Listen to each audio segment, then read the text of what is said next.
Salut, moi c'est Richard. Salut, moi c'est Franck du blog voyage onedayOnetravel.com en direct de Malte. Ouais, on cherchait une destination pour passer un séjour en amoureux, une destination qui mêle nature et culture.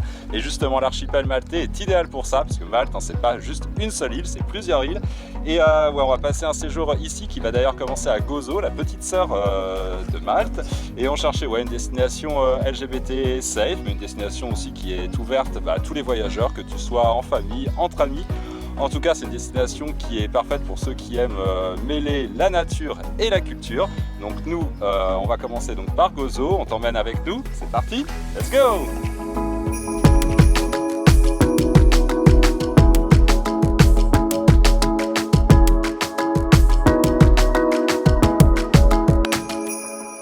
Et on commence l'exploration de Gozo par l'un des spots les plus photogéniques de l'île. On est au nord de Gozo avec une vue incroyable sur la baie de Ramla, avec une plage au ton ocre rouge orangé. Et là on a la Mixta Cave qui donne un point de vue justement fantastique sur cette baie. Un spot à ne pas manquer si vous venez à Gozo. En tout cas ça commence très très bien.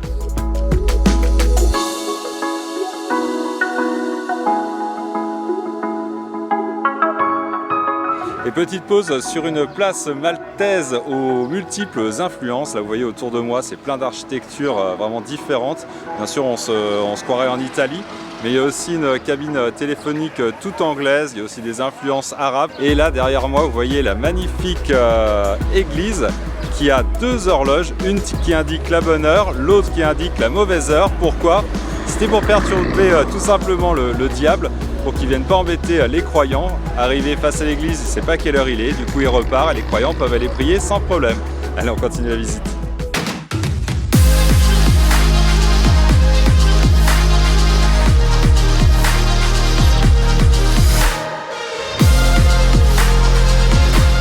Deuxième journée à Malte et on commence de bonne heure ce matin pour profiter de la belle lumière. On est au nord-ouest de Gozo et on va aller explorer un autre spot hyper photogénique de l'île. C'est le spot de Oued El Asri. Vous allez voir, c'est un bras de mer qui s'enfonce dans la terre entre deux falaises. Il y a une petite plage de galets aussi. On se retrouve là-bas, là, regardez.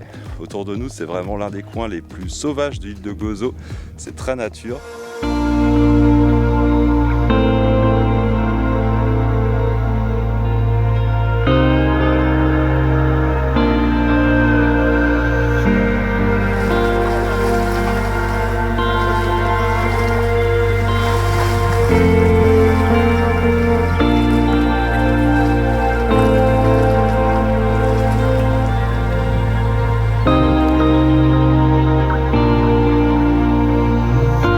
L'une des cultures ancestrales qui se perpétue encore aujourd'hui à Gozo, c'est la culture du sel. Comme vous pouvez voir derrière moi, c'est une mosaïque de petites piscines où l'eau s'évapore. Ils recueillent ainsi le sel et ça date vraiment de l'époque romaine.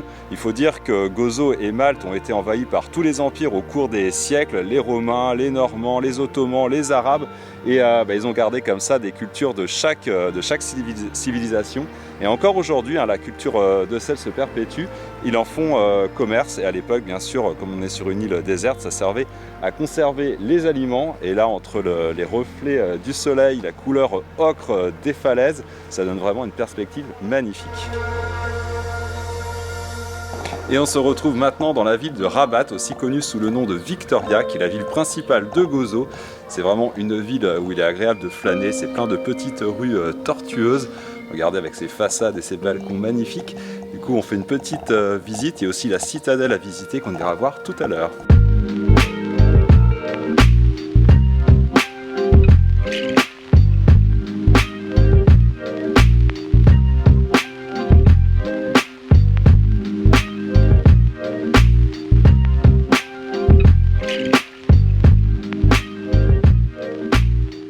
Avant de rejoindre la prochaine étape, c'est la baie qui est juste derrière moi là-bas. On tombe sur une des carrières de Gozo et vous voyez, ça ressemble à un projet pharaonique. On dirait qu'il y a une pyramide qui va s'élever derrière moi, mais c'est bien une carrière de pierre et vous avez dû voir sur les images, toutes les constructions, tous les bâtiments ici sont faits avec cette pierre qui est très résistante et qui traverse comme ça les siècles. Et là regardez, c'est vraiment super impressionnant, donc c'est vraiment de la pierre locale.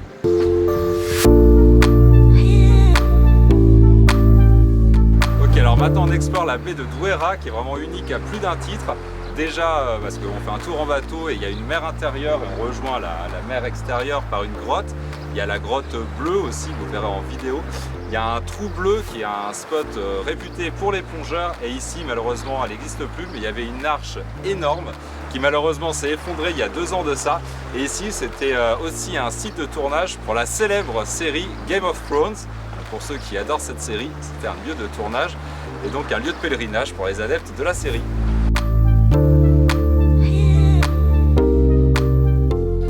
Et c'est parti pour la visite incontournable de Gozo, la citadelle qui vraiment trône au milieu de Gozo sur son point le plus haut. Donc en fait c'est un emplacement stratégique depuis l'âge de bronze, un emplacement bien sûr de défense et de surveillance de tout Gozo. Et à l'intérieur il y a des palais, des églises. Allez, c'est parti pour la visite.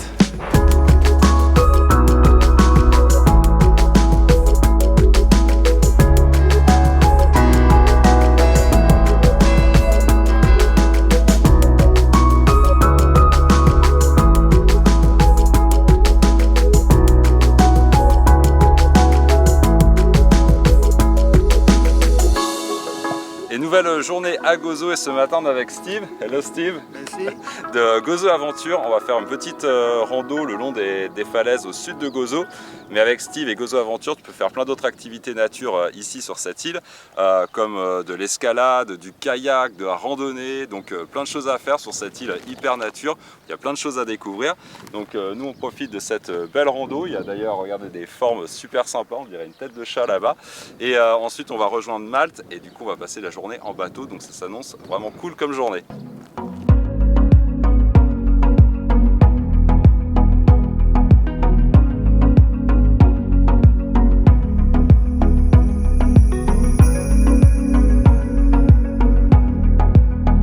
Et pour commencer ce séjour à Gozo, on a posé nos valises à l'hôtel Ta-Cenk. Dans l'un des trous-lits, on a l'inspiration des Pouilles, c'est marrant, c'est l'habitat typique du sud de l'Italie. Ils ont aussi d'autres options d'hébergement, il y a 2 piscines et surtout c'est dans un endroit très calme à proximité des falaises. Là on s'est baladé ce matin et un petit conseil, si vous logez ici, surtout allez faire un tour du côté des falaises au coucher du soleil, c'est vraiment splendide, vous allez avoir une lumière juste magique.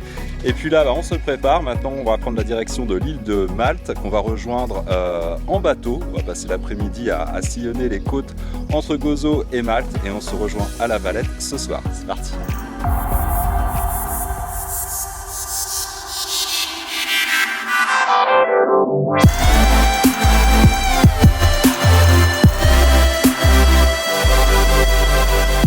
Aujourd'hui on passe la journée sur un bateau avec la compagnie Barbarossa qui propose justement des tours comme ça en bateau. Il y a celui-ci mais il y en a aussi un beaucoup plus grand. Et aujourd'hui on en profite pour longer la côte de Gozo. On va faire un petit tour sur l'île voisine de Comino avant de rejoindre Malte ce soir. Et voilà, on peut profiter des eaux turquoises, faire un petit plouf avec les poissons.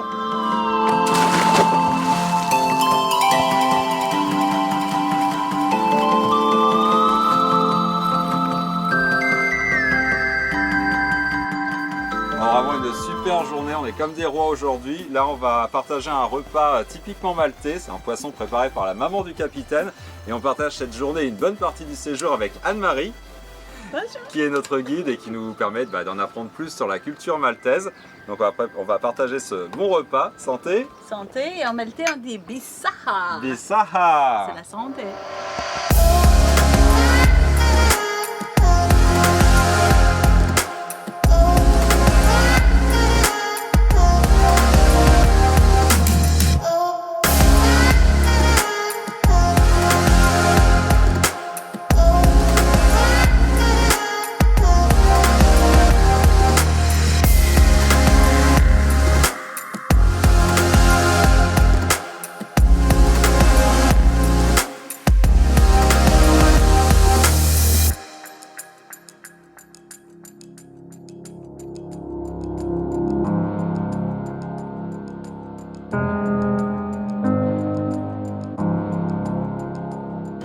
Et avant d'arriver à Malte, on fait une pause à Comino, une petite île justement entre Gozo et Malte. Et là on arrive au Blue Lagoon, vu la couleur de l'eau, vous comprenez le surnom. C'est un spot où on peut venir à la journée en ferry pour s'amuser entre potes, prendre un petit verre et profiter des eaux translucides. L'endroit est vraiment paradisiaque.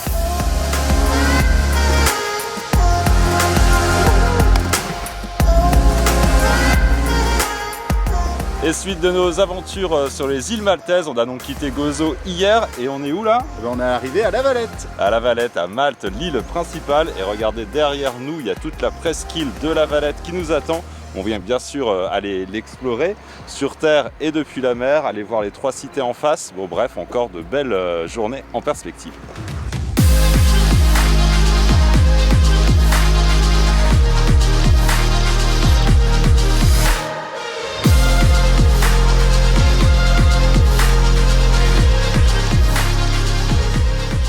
Si tu viens à Malte et à La Valette, ne manque pas la rue Saint-Paul. Elle est connue pour abriter le plus grand nombre de balcons colorés comme ceci. C'est vraiment l'une des spécificités de Malte et ça ne va pas manquer si tu viens ici.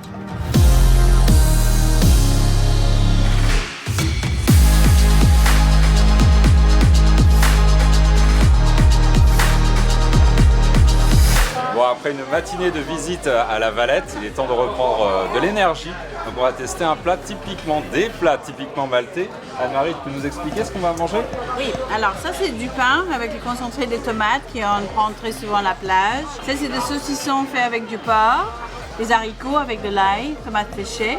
Et ça c'est un pâté qui s'appelle bigila, qui est fait avec les fèves séchées. Et on le mange avec le petit galet là qui s'appelle galetti. Bon appétit! Parfait, bon appétit!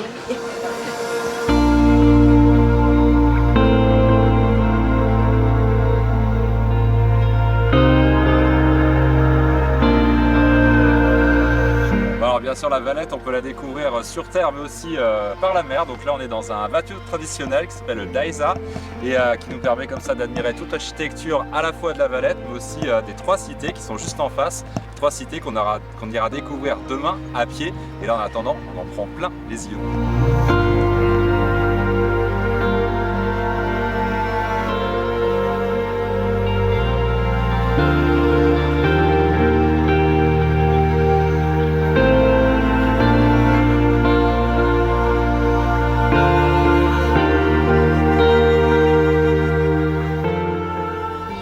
Et fin de journée à l'intérieur de l'île de Malte, voici la Médina, l'ancienne capitale de Malte. Elle a plusieurs surnoms comme la cité silencieuse ou la cité noble parce que tous les nobles maltais habitent ici depuis des générations. Encore beaucoup d'histoires et de sites à explorer à l'intérieur de cette Médina, c'est là où on va passer la fin de journée.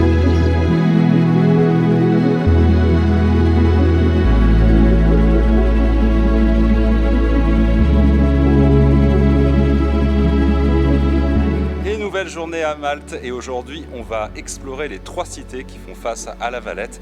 Les 3 cités en fait sont le lieu d'origine là où les chevaliers de l'ordre de Malte se sont installés. 3 cités qui ont été fortifiées au cours du temps et qui forment plutôt une seule et même cité aujourd'hui. C'est un dédale de petites ruelles, d'architecture incroyable, d'églises, de temples. Donc on va y passer une bonne partie de la journée et on vous emmène avec nous.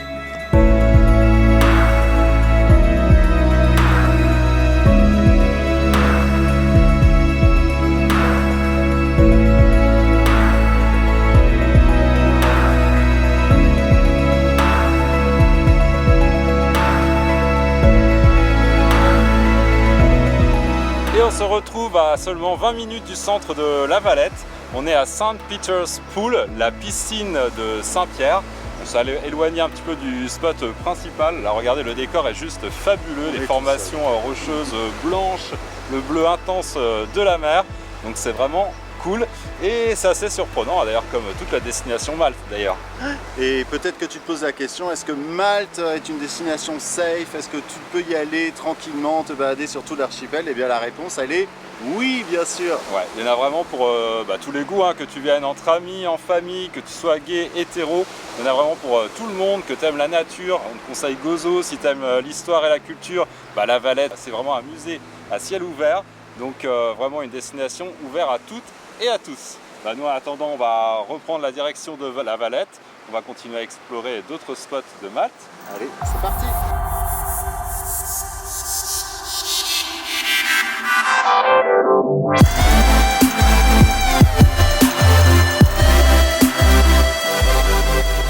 Et voilà une nouvelle belle visite à Malte dans ce petit port coloré. Comment il s'appelle déjà? Massaschlok. Mass, ça veut dire port, Schlock, ça veut dire sud-est. Donc le port du sud-est de l'île de Malte. C'est d'ailleurs l'une de vos recommandations sur Instagram, @OneDayOneTravel si tu ne nous suis pas sur ce réseau. Et donc là, vous voyez ici, port de pêche avec ses bateaux traditionnels colorés. C'est très très photogénique, un site encore incontournable si tu viens à Malte. Et tu verras si tu viens ici, à l'avant des bateaux, il y a 2 yeux, un de chaque côté à l'avant des bateaux. C'est pour protéger du mauvais œil justement, du mauvais sort qu'on pourrait jeter aux pêcheurs.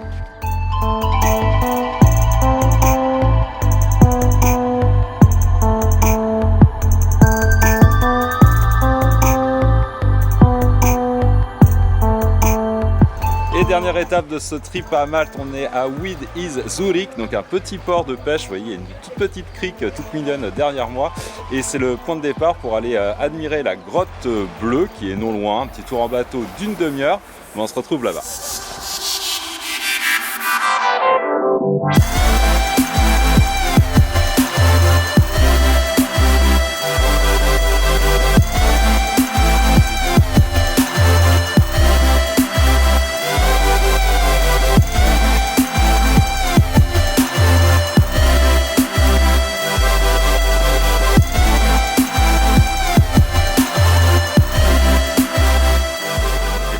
Deuxième partie de séjour à Malte, on pose nos valises ici à l'hôtel Rosselli, un hôtel 5 étoiles situé au cœur de la cité de Malte, de la Valette plus précisément.